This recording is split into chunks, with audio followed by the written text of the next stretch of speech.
Welcome to the DRF Sports Podcast, brought to you by DRF Sports. America's most trusted name in horse racing is now providing sports bettors with exclusive data, analytics, previews, videos, and expert picks on all major sports. Bet smarter and have more fun doing it. It's the DRF Sports Podcast, and now your host, Sheldon Alexander. Ready, set, bet. This is the DRF Sports Podcast, episode 51. Don't forget to like, follow, and subscribe wherever you get your podcast. I'm your host, Sheldon Alexander. In the wise words of Aubrey Graham, I'm back to work, but still smelling like a vacation. But either way, we're back on the pod. And after a super successful NFL season, we're now switching gears to the NBA, NHL, and of course, college basketball as it's March, which means the madness is coming. More on that in the sec, but first, be a pro and win with DRF Sports Pro, introducing DRF Sports all new premium data feature on drf.com/sports. For $99 a year, which is just $8.25 a month, you can get industry leading betting trends, angles, and analytics. With March Madness here, this is the best way for you to try and make some money this postseason and have fun while doing it. Again, DRF Sports Pro, sign up now at drf.com/sports. And hopefully we can keep our pro picks going here on the pod. As mentioned, I'll have some NBA picks for tonight's games at the end of the pod. Plus, we deep dive into some NBA futures. We'll take a look at the NCAA tournament and how to bet on Gonzaga. Tons of that talk coming up for sure, with a very familiar face as our boy Matt Russell will be joining us, and that starts right about now. And we are back, a little bit back from vacation, back from a little hiatus, had to take some time to recover from the Super Bowl, but we are back, and that means I had to bring back my dude, Mr. Matt Russell. How are you doing, my friend? I'm good, man. Listen, not all of us were on a beach the last couple of weeks here. We're still in the middle of the grind here. So don't worry, I'll get you back to speed. I know you were super locked into the Olympics. Your passion for the monobob was pretty clear, given your excitement during our Olympic podcast for that. Quick shout out to the Finnish hockey team. Plus 700, little 7-1 shot while everybody was piling in on the Russians. We were on Finland at plus 700 if you checked out that Olympics podcast. So that was to end the Olympics, the uplifting moment, the downside of the Olympics, the Canadian curling showing, the amount of restraint, Shell, that I showed by not tweeting about Canadian curling over the Olympics. And listen, I don't know that the people are really looking for my hot takes on the Canadian curling team, but the amount of restraint I showed to not just weigh in on that on a nightly basis, where it was a nightly tradition in my house to watch whomever, three different teams, all systematically choke games away and miss shots. So the ups and downs of the Olympics were very much like a monobob race, where the twists and turns, and you never know, you might find yourself face down, dragging on a hard sheet of ice. But shout out to the Finns.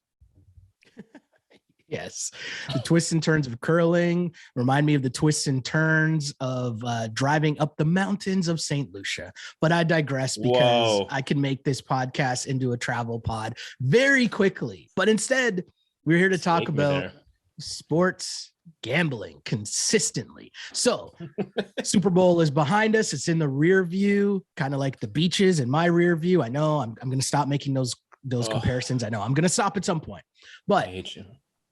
We're moving on to college basketball. We're moving on to NBA. We're going to sprinkle in a little bit of NHL talk as well, but we're going to start with college basketball because this past weekend was just insane. I mean, normally I'll try to come up with a better question here, but simply after a weekend like that with so many big boy seeds going down, just what happened?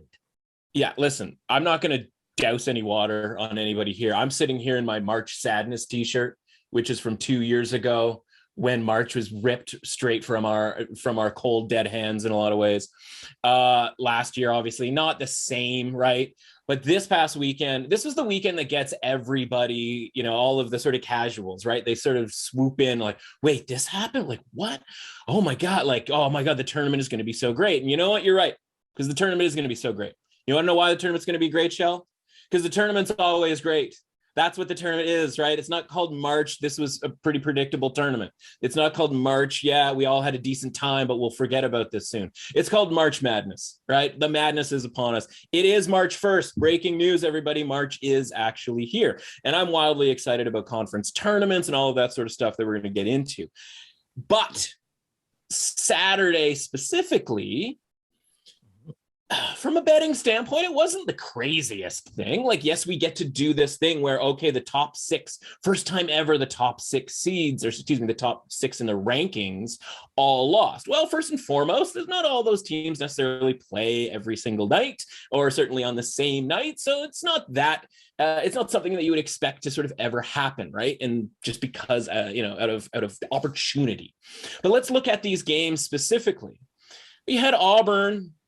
They go down as 3.5 point underdogs, right? Not technically an upset. Kentucky goes down as 2.5 point underdogs to Arkansas, not technically an upset. Baylor beats Kansas. Kansas 3.5 point underdogs, not technically an upset. So 3 that weren't upsets right then and there. I don't know why Purdue ended up a 5-point favorite on the road against Michigan State. I certainly put my money where my mouth is, certainly betting both the money line and the spread, if you follow along on Twitter, in that game. So Purdue losing to Michigan State wasn't a particularly big upset, or even an upset in the truest sense of the word. The 2 that were relatively surprising were, of course, Gonzaga losing at St. Mary's and Arizona losing at Colorado. Now, I am also on record as saying Colorado was going to win that game. So I personally wasn't all that surprised. I think more in the way that Arizona lost that game of not being particularly competitive at Colorado to lose that game. And then Gonzaga, listen, I sort of explained it to, my fiance the other day. She's like, well, Gonzaga's actually going to lose. Like, yeah, St. Mary's kind of gets them about 1 out of every 6 times, right? Like, they play each other 3 times a year, obviously home and home in the regular season, and then once in the conference tournament.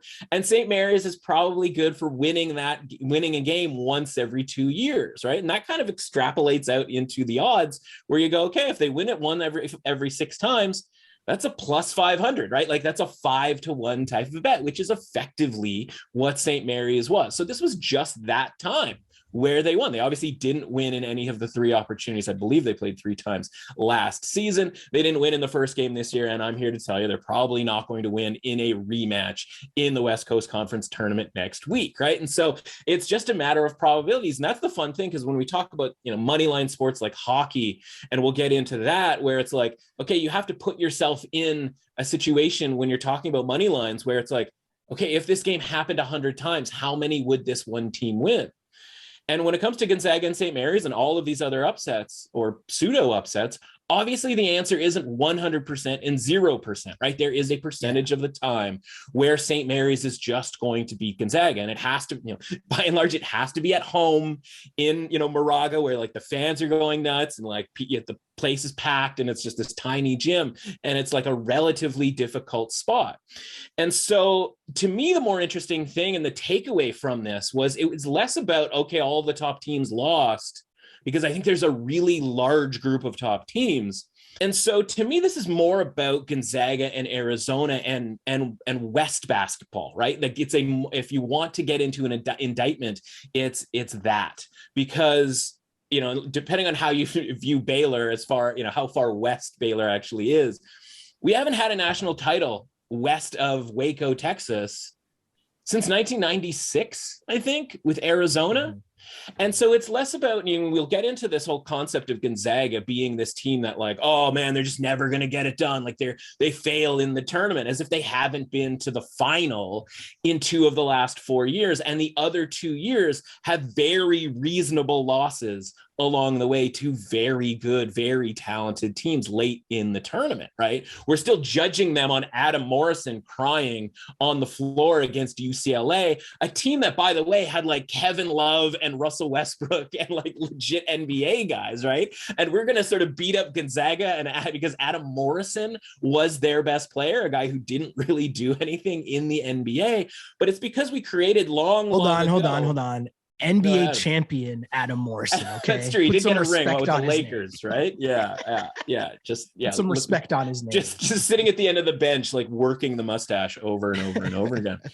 So yeah, we, 50, 60, 70 years ago, we decided, we should start, we should do a poll here of coaches and, writers, right? The media, to decide who the best teams are. And we're going to rotate it every week. Well, you watch these rotation, the polls, and these teams rotate in and out of the polls. And it's just like, it's all just kind of made up, right? Because 40 years ago, we didn't have advanced analytics where we have the Ken Palms of the world. Like, literally just go and look and it'll tell you who the best team in the country is, right? And that's Gonzaga right now, whether or not they lost to St. Mary's, who cares, right? Like the point is like they have built this body of work. So the point is like with Arizona and Gonzaga, the fun thing here with the dismissal of Sean Miller and them actually replacing Sean Miller with Gonzaga's number one assistant coach is now, we always sort of say when it comes to branding, whether it's in the NFL, right? Like the popular teams that everybody wants to bet on, right? Sort of historically, the Packers, the Cowboys, et cetera. It's the same sort of thing with college basketball. If you take the Duke jerseys off Duke and you put Wake Forest jerseys on them, right? You're not going to look at them necessarily the same way. Well, the funny thing is Gonzaga literally, now we can take the Gonzaga jerseys off of these guys and put Arizona jerseys on them because they play the same style. They recruit the same way. It's a ton of Canadian, European, Australian, just worldwide guys, right? There's an Estonian guy on Arizona, Kirk Carissa, that is swag personified and is super fun to watch. And like that guy should be on Gonzaga, right? He should be the guy who everybody hates because he's on Gonzaga and, oh man, like we can't wait for them to fail come the tournament. And maybe Arizona doesn't win the national title and maybe Gonzaga doesn't win the national title. Gonzaga's plus 400 right now to win the national championship. And that's a quick, easy mathematical way to tell us that they have a 20% chance of winning the national championship. And so as we go forward, looking at Gonzaga, whether or not you think that they're going to win, I wrote a piece for the Score about how, Gonzaga at plus 400 is actually still decent value in comparison to some of these other one seeds that are 10 to 1, 12 to 1, 15 to 1. Because if you look, we always compare it. You'll remember your San Francisco 49ers being our team in the rollover money line parlay. And we're able to sort of week by week show people that but a money line rollover parlay was a better option than just betting them in the futures market. And I wrote about the comparison. I used Auburn as an example. And Auburn, if you just sort of mapped out using, Joe Lunardi on ESPN, his bracketology, and you go, okay, well, what's the worst case scenario? What is their most difficult path? What would that equal, right? And so it ended up being like 28 to 1, right? Rolling over the projected money lines. Well, they're available at 12 to 1 right now. Right. And doesn't that sound a lot like the 49ers thing where it's like, it's just kind of better to roll it over. And so the Gonzaga path, you start rolling them over, knowing that, again, worst case scenario, they're going to be about a 4-point favorite in the final against no matter who they play. Now, different things can happen, right? We can get really excited about a Kentucky team getting to the final or a Duke team, one of those brand name teams. And maybe the line gets a little bit shorter, but it's not going to be that much shorter. And the money line's not going to change that much. But the rollover for Gonzaga actually ends up to be around 4 to 1. And that's where they are right now in the market. So, you can look at it and be like, man, there are 20 teams, there are 10 teams. I'd say it's probably somewhere in the dozen zone that could win the national championship. And maybe once you sort of suss that out and you go, okay, I want kind of the highest price, right? The best odds on a couple of those teams, which are certainly a viable option. Gonzaga right now is still the best value. Now, again, it doesn't mean they're going to win because there's an 80% probability that they're not, but it's the best value that's out there right now. And so the problem is if Gonzaga ends up in your region, if you have the 2 seed, if you have the 8 seed, whatever, you have there, that your route is considerably difficult. You are not going to have an opportunity to hedge. And so we don't know until the bracket comes out whether this 8 seed that we might like is going to see Gonzaga in the second round or whether they're going to see Auburn in the second round. And yeah, like Auburn looks more vulnerable because they're playing SEC teams night in, night out. And the sort of, extrapolation of Gonzaga would be if they played in the Big Ten, if they played in the SEC, they would look a little bit more like a, 14-4 conference record, right? Instead of the sort of 17-1 conference record that they often have, or 18-0, right? And so I've got a handful of teams here that are theoretically interesting. Right. I've got 80-1s, USC, big athletic team that doesn't really ever do much in the tournament, right? Got blown out by Gonzaga last year. But who knows if they happen to be on the side in Baylor's, region, if they happen to be in Houston's region, Michigan's region last year, how much better that would have necessarily gone for them. UConn is 80-1. Michigan is 80-1. Wisconsin is 80-1. And all 4 of those teams look a lot more interesting no matter what region they are in, as long as it's not Gonzaga's region, right? You match up any of those teams with this version of Duke, this version of Auburn, Kansas, Baylor right now. Any one of those teams, they look a lot more enticing. Now, the interesting thing is if we write those numbers down right now, how much they are going to change after Selection Sunday. Right? Because right now there's this 25% chance that they end up in Gonzaga's region and it becomes kind of a wasted bet. But there's a 75% chance they don't.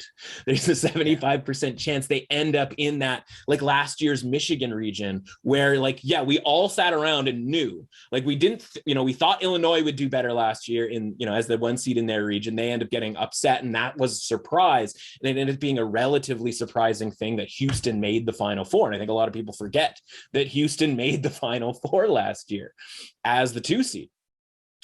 And then, of course, you had Baylor, and it was like, okay, well, Baylor's probably going to make it. And we all pinpointed the Michigan region. We all pinpointed that, we're going to get a weird team from that region. And sure enough, it was, one of the weirder teams, UCLA, I believe, 11 seed, something like that, right? They played in the play-in game, the first 4, if you will. And so any one of those teams, if they end up in that sort of 2nd, 3rd, or 4th region, look a lot better. There's a bunch here in the 8-9 range. Iowa, 100-1. St. Mary's, who literally just beat Gonzaga. So if you can beat Gonzaga, again, it's at home. Obviously, neutral court's a different situation. But if you can beat Gonzaga, you can beat any one of these other teams. Again, I don't think they're going to beat Gonzaga on a neutral next week. I don't think they're going to beat Gonzaga on a neutral in the NCAA tournament. But they could beat any one of these other teams as an 8 seed, right? And the thing about St. Mary's is where they actually have an advantage, and this is sort of deep into the nitty gritty here. There's no way they're going to be in Gonzaga's region as an 8 or a 9 seed because the committee doesn't put conference teams in the same pod, right? They spread them around. Like it was a rule for a long time. I think they lifted that rule recently, but it's still something that they try not to do. So you actually have like a 0% chance that if St. Mary's is an 8 or a 9 seed, that they end up in Gonzaga's region. So it's actually like a really good spot if you're St. Mary's. You have found yourself, pretty much locked into the tournament. It would be stunning if they were left out of the tournament a week or 2 after beating Gonzaga, right? Like that just doesn't seem like a thing that's going to happen. And they're going to be seated in a non-Gonzaga region. So that's really interesting.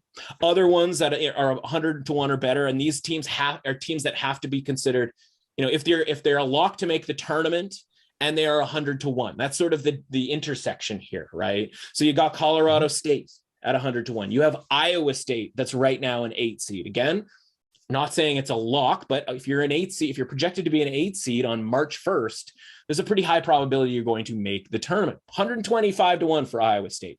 151 for Wake Forest. Now, again, I don't even really think all that much of Wake Forest, right? The metrics don't necessarily love Wake Forest. Wake Forest has gotten by in a very weak ACC, but we're talking about a team at 150-1 that is solidly in the tournament. Speaking of which, Murray State, right? Like this is a team that like 10 years from now, like remember the days when Gonzaga was this like upstart team that was like 12 seed, right? They went from 12 seed life back in the late 90s and early 2000s to number 1 seed that everybody wants to see go down, because they haven't won a championship yet. Murray State might end up there 10 years from now. We don't know, right? We don't know the path of the future of some of these teams that are regularly in the NCAA tournament. But would it shock you that Ja Morant's alma mater eventually ended up being a relatively strong powerhouse in college basketball? 150-1 for them as a 9 seed. Miami is solidly in the tournament. They're 200-1, and they are a 10 seed. And right now, this is my favorite one, just from wait, what? There are a ton of teams who have no chance of making the tournament, and they are in the 100-1, 200, 300, 400-1 range. Why are they even on the board? Because we haven't had conference tournaments yet. So there is at least the possibility they win those tournaments to get into the NCAA tournament. Meanwhile, the Mountain West is over there as a conference, and they are by and large loaded this year. We'll see whether that translates in the tournament in some successful way for the amount of teams that are going to be in there. There's a decent chance they get 4 or 5 teams. And one of those teams is Wyoming, who right now can be had at 1,000-1 to win the NCAA tournament. This is a team that's a projected 9 seed right now. Do you know how much would have to happen theoretically for them to sort of bottom out and get left out of the tournament? It's a possibility. But when you start comparing them to the 500 and 400 and 200-1s, even the 100-1s out there that have basically no chance of winning the tournament, you go, this is a team that's in the tournament right now at 1,000-1. That, again, all it takes if they're a 10 seed is to win that coin flip game against a 7 and then to pull an upset. And when we talk about wanting to hedge at 1,000-1, we're talking about a $4 bet that pays $4,000. You can at least come up with a plan to hedge once they get to the Sweet 16. We have seen crazier teams make the Sweet 16. We have seen crazier teams make the Elite 8 than Wyoming. And they're available at 1,000-1 out there. So the point is that it matters who these teams get matched up with. And since Gonzaga is 4 points better than anybody else in the entire country from a point spread standpoint, and again, if you don't believe me, look at it last year. The one team that could beat them was Baylor, and they were a 5-point underdog to Gonzaga come, the final. And if you think it was some obvious thing that Baylor was going to win that game, I would like to see the money line receipts for people out there betting against Gonzaga, because I just don't think there were that many of them, is what it is. So I got you. Yeah. I mean, it's not necessarily whether Gonzaga is the best team. I think they probably are. That team almost never wins, right? Based on the fact that you said 80-20 here, but they are the thing that's going to affect the prices in the futures market and why you have to try to avoid any team that lines up in their region. No, I got you. And before we switch gears to the NBA, though, we do know conference tournaments are coming up. Can we quickly kind of go through if you have any conference tournament features? Oh, I do, sir. And so listen, we got 32 tournaments here. One of my favorite, literally my favorite thing every year, obviously March as a whole, but conference tournament week, we say week as if it's not 2 weeks, but saying conference tournament weeks is a little bit weird. There's an extensive pool out there, not hard to find. Certainly if you're skimming through my Twitter feed, that is absolutely an electric 2 weeks and is very popular and getting more popular here than I've ever seen it before, because it wasn't around last year and it obviously got canceled 2 years before that. So I don't usually bet a ton of conference tournament futures because I'm in that pool. And obviously if you're picking games and picking champions in that pool, you sort of already have your action. But here we've got a few sort of long shotty type things here. First one is the Atlantic Sun Conference. You're going to remember this name. Speaking of teams that have made the Sweet 16 out of nowhere, Florida Gulf Coast. Florida Gulf Coast is 16-1 right now. They just went and beat Liberty recently. They've got an easy first round matchup. Their second round matchup is against Bellarmine, who is sort of new to this whole thing as a promoted team from what's it called? Division one AA or whatever it's called. And Jacksonville State are on the opposite side of the bracket. Those are the two better teams in the Atlantic Sun. And so there is sort of this route, and that's why it's not easy, because you've got Liberty, you've got an extra game here. It's an obviously easy first game. It's at home, so it's not, they don't have a bye, but it's like they have a bye. And it's also a tournament, and you have to, this is one of the things I wrote about last week, is know your formats when it comes to conference tournaments, right? Like there's some really sketchy brackets out there. We just talked about Gonzaga and the West Coast Conference, right? They do the ladder, what I call the ladder bracket.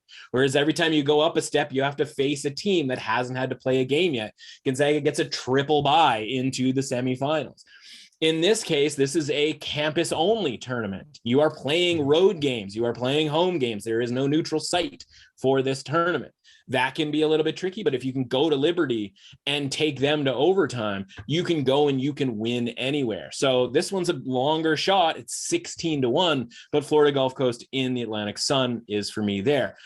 Anytime I'm looking at these brackets, right, I want to take a team in the quote unquote easier side. Sometimes the way the seedings shake out because of the record in the season, especially in a season where wacky stuff was happening as far as lineups and game cancellations. There's even some teams that still have forfeitures on their record from back in December. The conferences didn't tighten that up. That's not necessarily the case in the Missouri Valley Conference, but the way that it shook down is Northern Iowa and Loyola Chicago, who just played an electric game, overtime game for the regular season title this past weekend.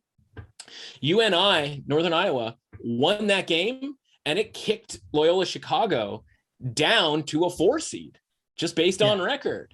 And now Missouri State is a team that I like a ton, and they're sitting on the opposite side of that bracket where they have this really relatively easy path. I've seen them at plus 250, but I've also seen them at plus 400. Plus 400 is the number that I would want Missouri State at for the Valley tournament, which ends on Sunday. Always sort of that fun, bigger name tournament, relatively speaking, of course, that ends on the first Sunday of conference tournament weeks. The Campbell Camels. Your Campbell Camels. You're wearing your orange. I knew you knew that I was going Campbell Camels. Campbell Camels. I almost got it. I almost said it 5 times fast. 11-1 in the Big South. Longwood and Winthrop, if you look at KenPom, 2 of the luckier teams in their luck metric this season. Longwood somehow has a 15-1 record. No one's really sure how that necessarily happened. Campbell Camels also have to play an extra game. This is a neutral site all the way through type situation, but they're going to be heavily favored in their first game at 11-1. That's a long shot. I think is worth taking. And then finally, the Horizon League gets going tonight. Your guy, Antoine, second leading scorer in the entire country, Antoine Davis for Detroit Mercy. They have an easy game. They don't have the bye, but they do have an easy game in a home setting. This tournament has home road, like non-neutral for the first round and the quarterfinal. And then they meet up. I believe it's Indianapolis this year. Normally it's Detroit for Motor City Madness.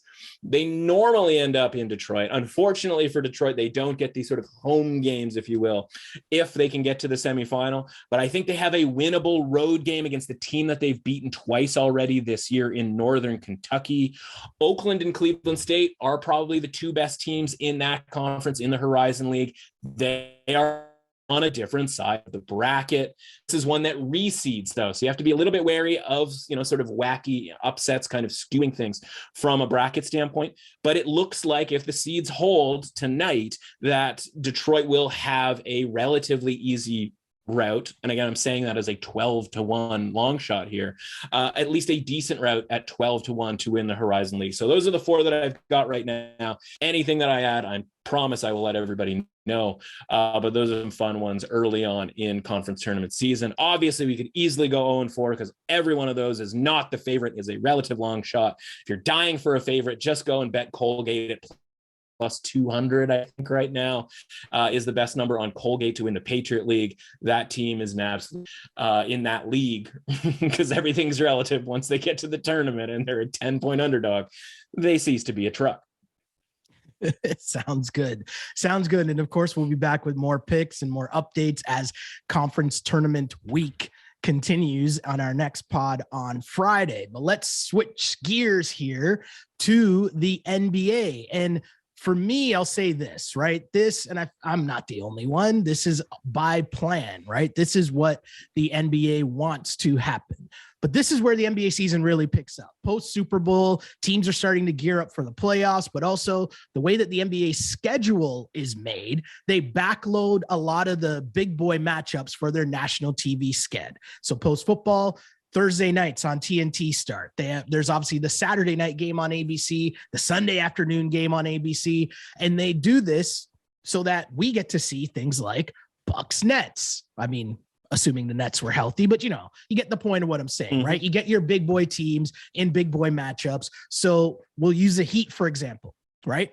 Because here's what happens. You get your chance now to really build in and lock in on some future picks because you can see who's who. Look at the Heat this week. Heat are first seed in the Eastern Conference, right? So this week they played the Bulls on Monday night. Big win for them. Wednesday they play the Bucks.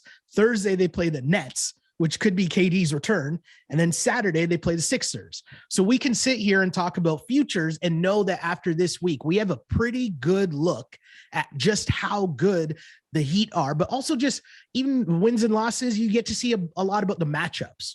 How are you going to play certain guys? What kind of matchups would be? Who's Drew Holiday going to guard? All those little things we get to see. And I love this part because this is where the money gets to be made. Are we really paying attention to what's going on? So I'll say this, right? Mention the Heat, mention their big win against the Bulls. You get to see, like, to me, the money's made because, the Bulls are kind of, to me, I don't know if you agree, are in that sort of second tier of Eastern Conference powers, right? Like we know what the standings say, much like you were saying the seeding, right? But when it's come down to the Nets are in 8th right now, but they're not the 8th favorite team to win the East, obviously. So I like this opportunity, and follow me here for a bit because this gives us a chance to look at some futures. And if we start in the East, my friend, okay, we obviously know there was a big trade between the Nets and Sixers, Ben Simmons and James Harden switching sides. But now in Vegas, we look at the odds. You got the Nets at plus 290 to win the East. The Bucks and Sixers are at plus 325, and the Heat are at plus 550. I'm going to ask you, is there something there in the East, or maybe a team I didn't mention, that kind of see some value here? Because I got a little something for you here, but I'll give you first dibs. Well, so, I mean, I'm looking at this and I go, I get why. I mean, obviously it's fascinating that Brooklyn is like, in the heart of a play-in game type situation with right now, again, if the season ended today, which again, in modern history, the season has never ended today, right? Anytime somebody said, if the season ends today, we are 0 for lifetime on the season actually ending on that day. It's never happened. In fairness, it almost did 2 years ago after the Rudy Gobert thing on March, whatever it was. Valid point. It's a great point. The good news is I don't think anybody ever, the weird part is nobody said it on that day. And that might've been our big problem. Nobody out there said if the season ends today on that day. And if we had just kept saying it, maybe that's what would have staved off the pandemic if we had just sort of kept that going. A little bit about the Toronto Raptors, which I think so for those who don't know, Sheldon works, as a producer on Toronto Raptors broadcast and does a great job. So anytime you're watching a Raptors broadcast on a certain network, the blue one, not the red one, you'll see his work, his great work. Are you excited about the possibility of the Raptors playing the Nets in a play-in type of a situation?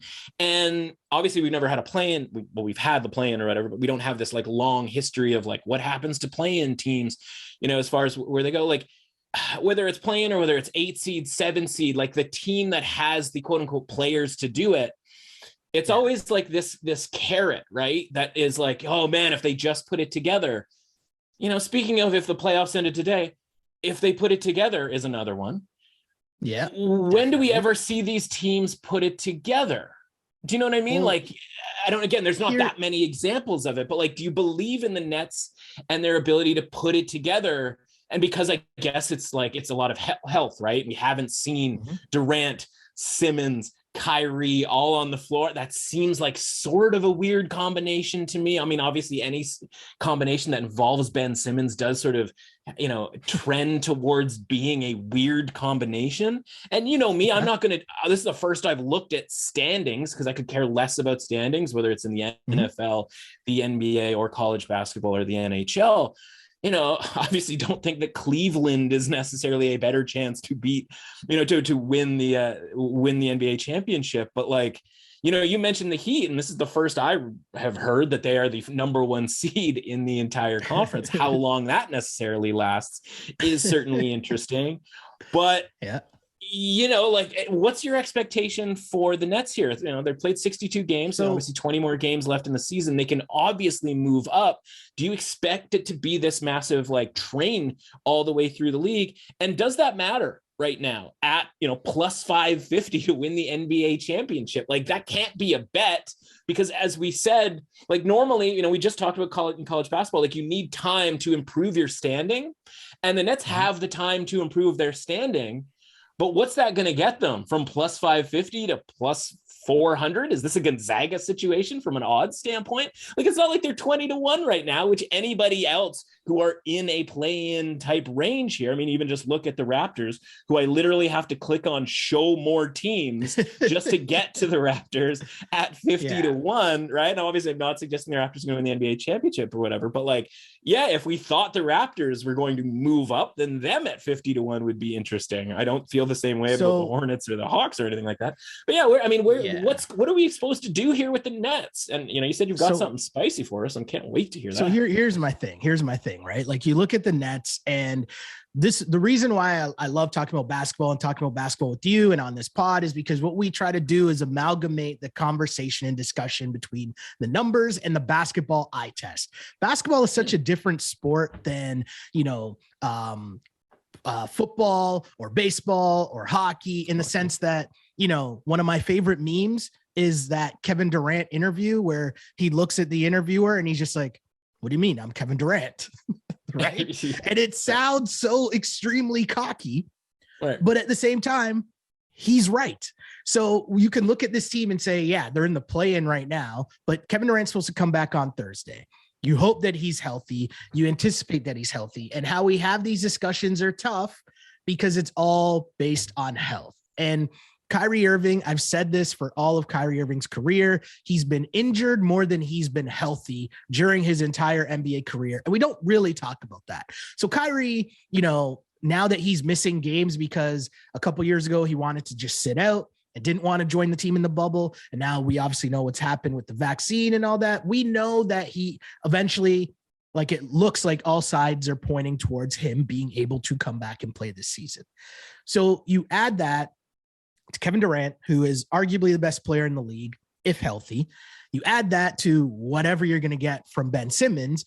But I'm more focused on, and the reason why I like the Nets a lot is because this trade that they just made with the Sixers made the Nets a better team than the Sixers are. And what I mean by that, follow me for a second. No, yes, I understand that in theory, Ben Simmons is not as good as James Harden. I get that totally. We'll get to the Sixers in a sec because I got some spice for them too. But in terms of the Nets, Ben Simmons is exactly what that team needs. They need someone who's going to play defense. The fact that Ben Simmons doesn't like to shoot, cool. We got Kevin Durant. He likes to shoot. We got Kyrie Irving. He likes to shoot. You're also bringing along with you two key rotation players, which if you go back to last season's playoffs, Kevin Durant just needed anybody, right? Jeff Green was out here putting in some work for the Nets, right? Blake Griffin was out here putting in some work for the Nets. And Kevin Durant by himself and James Harden on one leg almost dragged those dudes past Giannis and the Bucks, who, by the way, won the NBA championship. So my point here is you look at what happened with this trade, and yes, James Harden wanted his way out. Cool. You bring in Ben Simmons, who, I see him sitting on the bench now. So we hope that everything is okay. I'm not going to get into that whole discussion because that's a whole story for another day. But if Ben Simmons comes in and he just does what we've seen Ben Simmons do, which is play defense and pass the ball, that's exactly what that team needs. This super team era has kind of messed us up from realizing that sometimes you need your basketball pieces to fit. And Yes. Ben Simmons is probably a better fit on the Nets beside Kevin Durant, beside Kyrie Irving, because he plays defense and he can guard a lot of positions. So that's huge. Joe Harris is out. Maybe he might come back. Not really sure. But bottom line is they needed more shooting. As mentioned, Seth Curry, he can shoot really well. Also, an underrated piece in all this, Andre Drummond. I am not the biggest Andre Drummond fan, but when you look at the rest of the Nets that they were playing, and you're talking about LaMarcus Aldridge, you're talking about I just mentioned Blake Griffin and Nick Claxton's a young buck. Andre Drummond is going to help that team and play a lot of minutes against who? Joel Embiid. This is what I'm saying. I don't get this trade from the Sixers standpoint. I get they wanted James Harden that badly. I understand all that. Cool. But the Nets, if healthy, which is the big if, and I just really need Kevin Durant to be healthy. Mm-hmm. I still like them to make noise and win the Eastern Conference. If I flip it to the Sixers, right? That's the thing. Aren't people very excited about James Harden with the Sixers right now? And I know that's sort of like in the moment or whatever. Mm-hmm. Yeah. Okay. Like, because they're getting the results of the trade right this second. And exactly. You get the best player in the trade, you win the trade.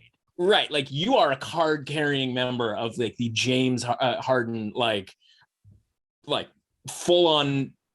I don't want to say it. Okay. I'm going to say it. You are here for James Harden, and you have been willing to look the other way on a lot of James Harden transgressions over his career, right? Like, you are, even in the darkest hours, you are like, James Harden is my guy, right? So I am a little bit surprised that I may have been putting words in your mouth, that you think that they've won this trade, that the Nets have won this trade, and that you're not as excited as it seems like this public is, if you will. And maybe that's me rubbing off on you, that you're not as excited as the public seems to be on this James Harden edition for Philadelphia. I will explain why. Because in the last, year and a half, James Harden has now forced his way out of not one, but two scenarios. One real thing that I have to judge James Harden massively on is the fact that you went to the Nets. You rode shotgun with Kevin Durant. You, for yet the umpteenth time in your career, faded in the playoffs last year and got hurt, and your hamstring and all that. I have no sympathy for you when you show up out of shape all the time. Right? Yeah. We know that. Yep. I'm able to bypass your transgressions and your strip clubs and your partying and all that, all the other stuff that came out. Hey, right? If you put in work on the court, especially when it's playoff time. But last season, all Kevin Durant needed was you to hit a couple shots, and you couldn't even do that. And then you decide, you know what? I don't want to play beside the best player in the world. I want to go play with Joel Embiid and play for Doc Rivers. What? Let me ask you a couple questions. And I'm asking this to our listeners as well, in terms of what we pay attention to in the NBA, right? This isn't even for the hardcores, but I'm just going to ask you this. Have we ever seen Joel Embiid put it all together for a full season and 2 rounds of the playoffs without getting hurt? No is the answer. Have we ever seen Harden come up big in the playoffs consistently throughout an entire playoff run? Listen, and if you're the card carrying member of the Harden fan club, I'm the reverse. I'm the one who burned his card when he was crawling around. So, I burned the card when they lost to the Spurs at home years ago with the Rockets. Yes. That's where I was at. I was like, I'm done here. I tried my best. And lastly, have we ever seen Doc Rivers outcoach anyone in the playoffs? No. So probably not. No. Right. In fact, Doc Rivers is a coach that has blown the most leads in the playoffs. If you go by 3-1 leads, 2-0 leads, all of the above. So you add all of that together. And what makes me have any faith in this crew of Philadelphia 76ers to put this all together? Plus the whole Bill Simmons thing, that Joel Embiid really wasn't involved in wanting to get James Harden. He wanted Bradley Beal. And when that fell through, then he was like, okay, yeah, let's go get James Harden.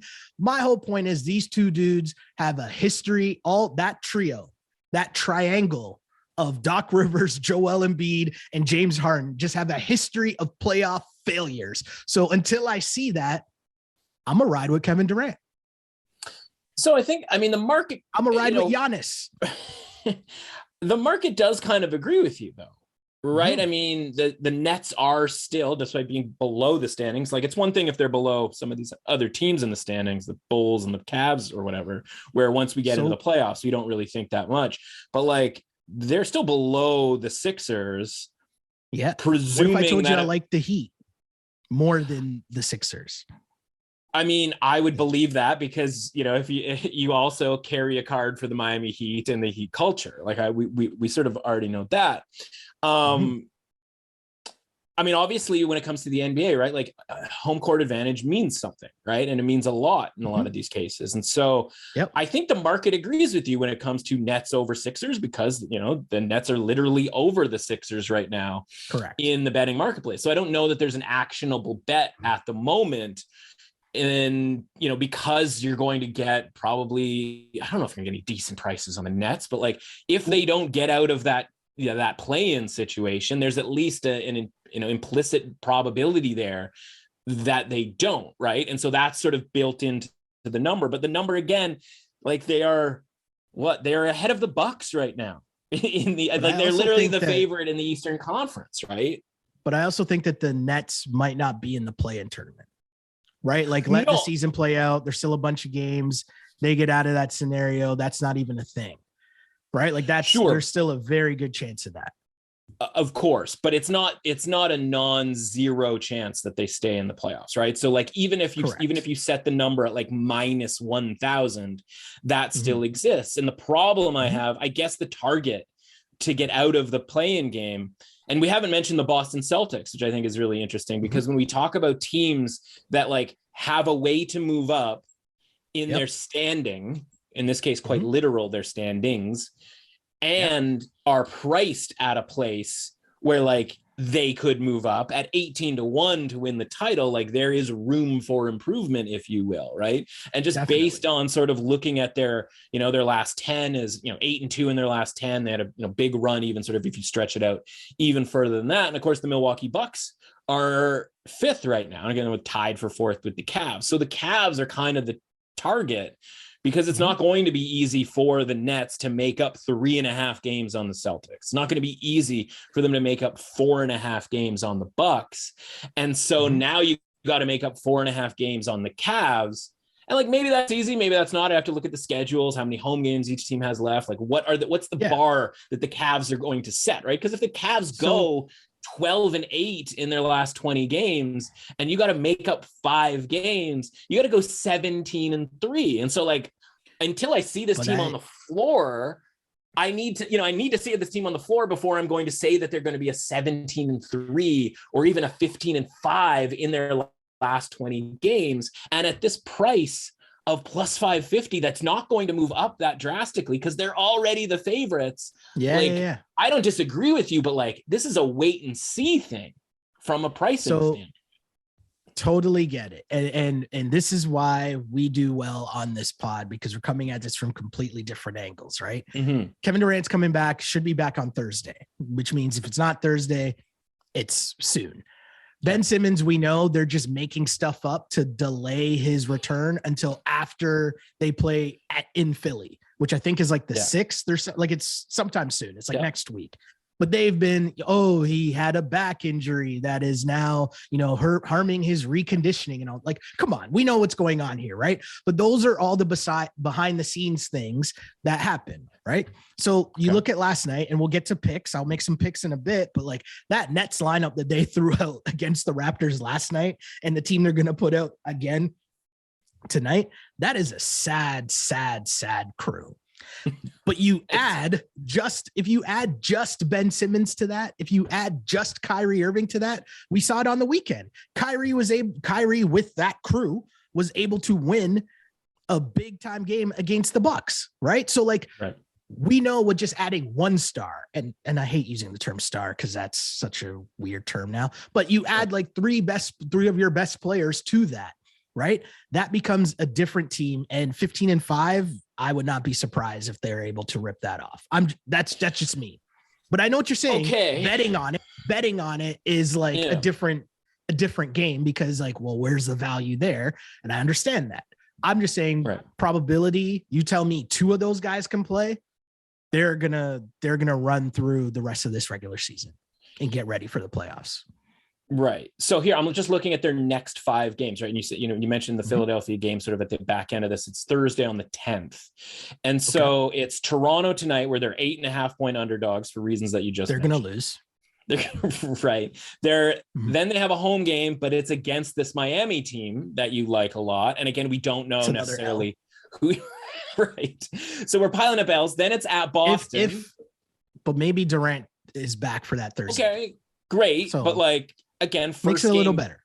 Makes it a little better, sure. But like, I need to see it like back and in full force, right? Because again, need some as great as Durant is, right? Like it's still, a 90% Kevin Durant, still better than a lot of teams, but like not going to carry a team to victory against a really good team, especially on the road. And you have at Boston in that third game.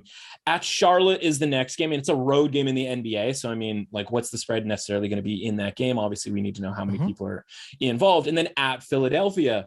And so, like, those 5 games, like, they're not going 4-1. They're not going 3-2, I would bet. I don't know. Listen, I mean, like, if they lose tonight, right, against the Raptors. But then if you're telling me that the road games, you're going to have Kevin Durant and Kyrie playing in those road games.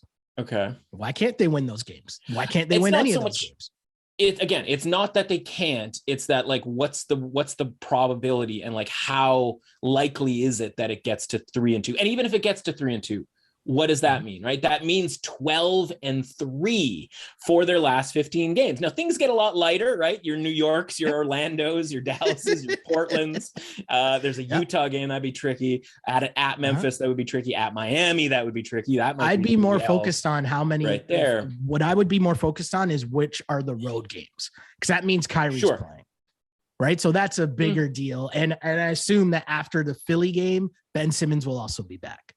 Right. Sure. So now you're talking about having KD and Ben Simmons for all the games, and then Kyrie also for the road games. That helps your 12-3 against whoever you're playing.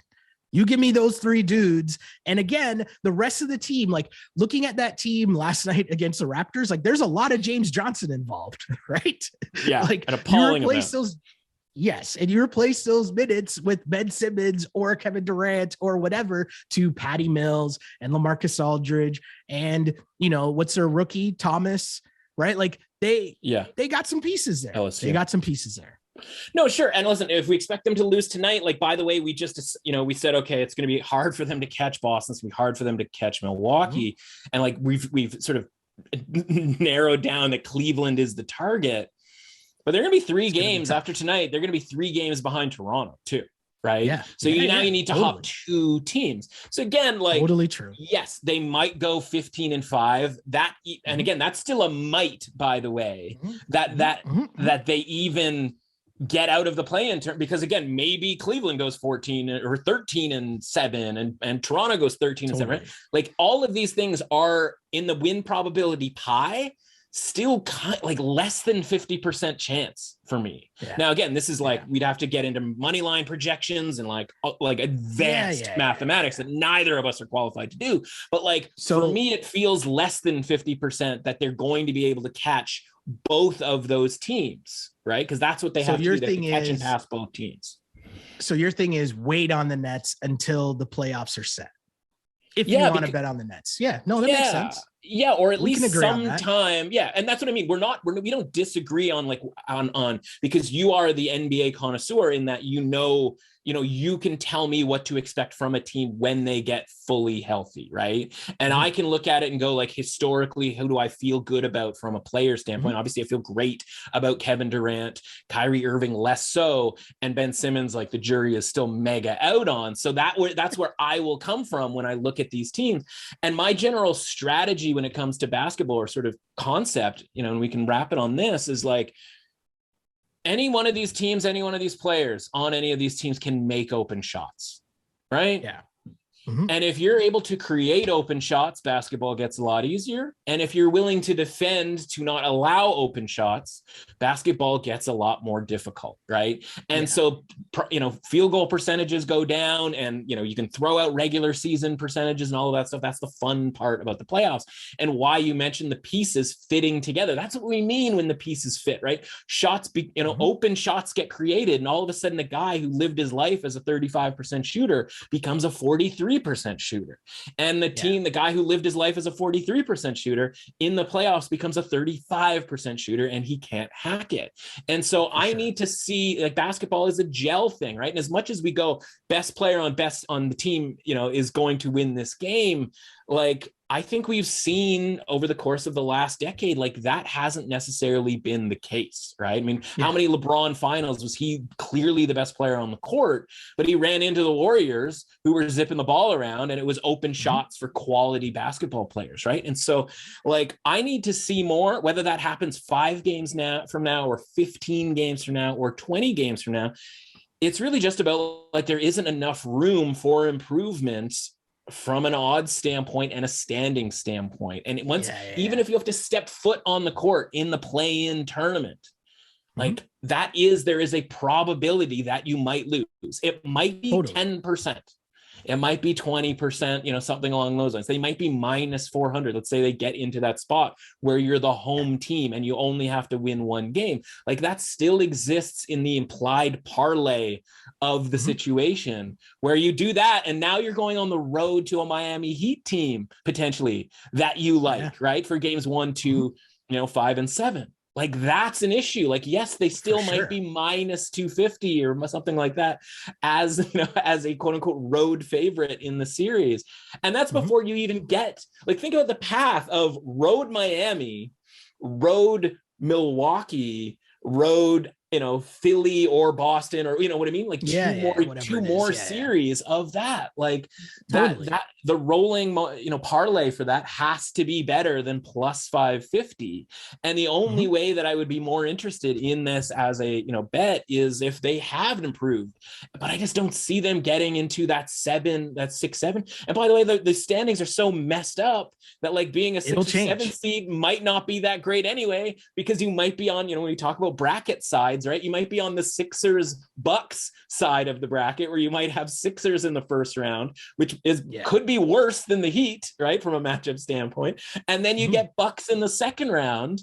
And then, what I mean? Like, and we always say, okay, you have to beat the teams if you want to get through, but it's like, I don't want to face those teams in the matchups matter. I don't want to face those teams in the first and second round, because then I'm facing a team in the conference final that might be, from a branding standpoint, not that difficult, or like the third worst team, the third best team in that group. But they just made the conference finals. They will be cooking. Like, that is sort of the point.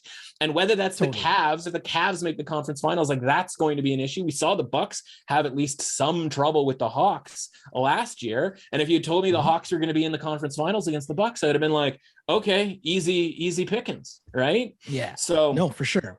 And it's going to be difficult for me, because it's wait and see.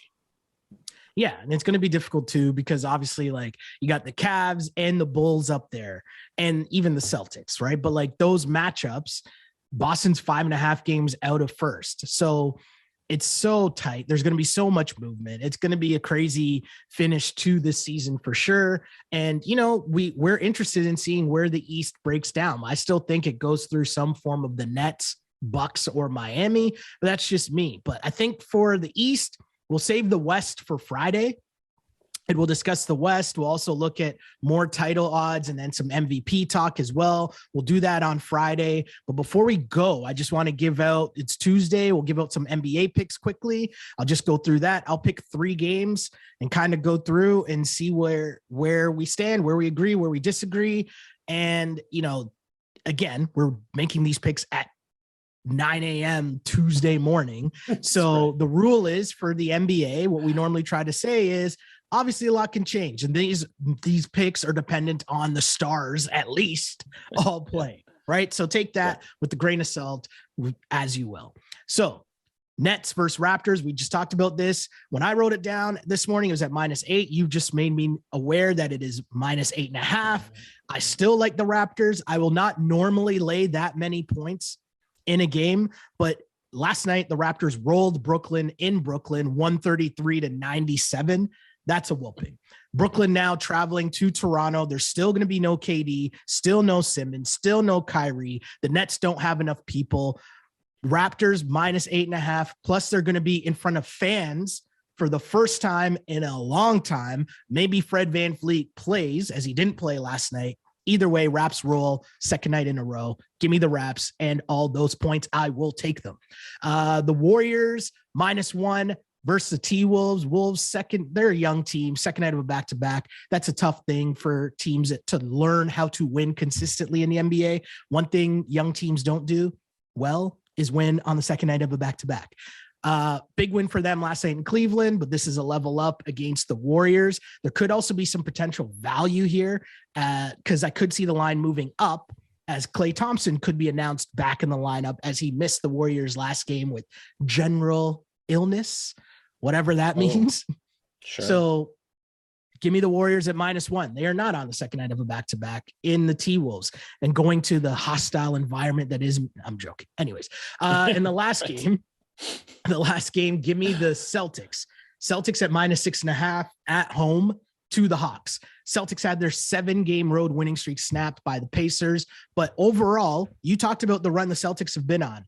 I went back to like January 8th. They're 18-6. That's a very good stretch. But the key here for me and what I like betting on is defense, because defense travels regardless of what the situation is. The NBA sometimes is a very simple game. If you play defense night to night consistently, you win in the NBA. 6.5 points sounds like a lot, but I'm okay with taking the points because I just think the Celtics are a better team. They're on a roll, and they will cause problems defensively for Trae Young. So again, to round up those 3 picks, give me Raptors -8.5, Warriors -1, and the Celtics -6.5. That's where I'm at. I like it. There's a couple of organizational picks in there, right? Like you mentioned, obviously, kind of the idea of the back-to-back, like the Warriors and the Celtics, right? Like two teams, especially the Celtics after losing, right? Where you're going to get, it wasn't a sort of function of like, well, this team's not very good. Obviously, we've seen that this team is a lot better than they were early on in the season. The pieces are starting to fit, right, with the Boston Celtics, which is why I'm sort of interested in them conceptually being able to improve their position, where like if we found them, again, we shake this all up and, all this stuff is sort of theoretical, but we found them into a 3 seed where they somehow managed to, get past the Bucks and the Cavs. That's a really interesting improvement where they sort of hop up, into a 4-5 even matchup where they might get the Heat in the second round of the playoffs. They're sort of an interesting play, certainly for tonight, being able to kind of bounce back there. And obviously the Warriors are the same as well. So liking it a lot. NBA will try to keep up with it as well and update the peoples with college basketball and the NBA, maybe even dabble in some NHL on Friday's pod. But this is a lot of what you have to look forward to on the pod. We'll be talking futures. We'll be talking picks in the sports that are going on right now, kind of a mixed bag of everything, because we love all sports and we love finding value within all the sports as well. But my dude, Mr. Matt Russell, where can the people find you online, my dude, to get more of your information and education? At MRuss Authentic, MRUSS Authentic on Twitter. We cooking along here in the NCAA regular season. We get to a point, and it feels like it happens a lot, where the end of the regular season, you just go, man, I've really kind of locked in on regular season, got the vibes right as far as home courts and, get the numbers lined up and that sort of thing. So cooking along at 54% for the season. That doesn't sound like a ton, but we have bet almost 500 games this year. Yeah. So when you're talking 54%, you're talking like 260 and 220. And so you can do some math on that as far as, we're up about 20 units on the season, which is, that's the grind, right? And now we're getting into the fun stuff here in the next couple of weeks. I don't know how much I'm going to sleep with conference tournament action happening. I'll give out my plays for tonight. We've got 9 games. There's one game where the line was open, this conference tournament action here. interesting note that's just sort of worth mentioning here on the out here is first round game in the Horizon League, the aforementioned Horizon League, where Milwaukee and UIC are playing. And UIC, I'm not even really sure what the reasons were, but they forfeited the right to any home games in the postseason. And so they are the 8th seed. That's an 8-9 game in that tournament. And they actually have to go on the road because they said, like, no, like, we don't want to play any home games. I don't know if it's because of any violations or, maybe somebody got paid under the table, even though that's basically legal now, or what, or maybe it's a COVID thing. I don't know. Point is they're going on the road against Milwaukee, and it is lined a little bit more like UIC is the home team. It looks on the board that UIC is the home team because nobody has seemed to notice that this is the case. So I'm not guaranteeing anything, but like, it opened Milwaukee plus 3.5 with Milwaukee playing a home game in this situation. It has since come down to 2.5. The number should probably be closer to pick. So you're getting a couple of points of value there with Milwaukee. Handful of other bets, obviously, in the regular season slate in the big conferences that I'll give out on Twitter later on today. But another big Tuesday as we get into the final week of the regular season and the first week of conference tournament action. Love it. Picks, and more picks. So much information. Appreciate you stopping by. As always, we will catch up with you soon, my dude. Thanks for stopping by. Thanks, brother.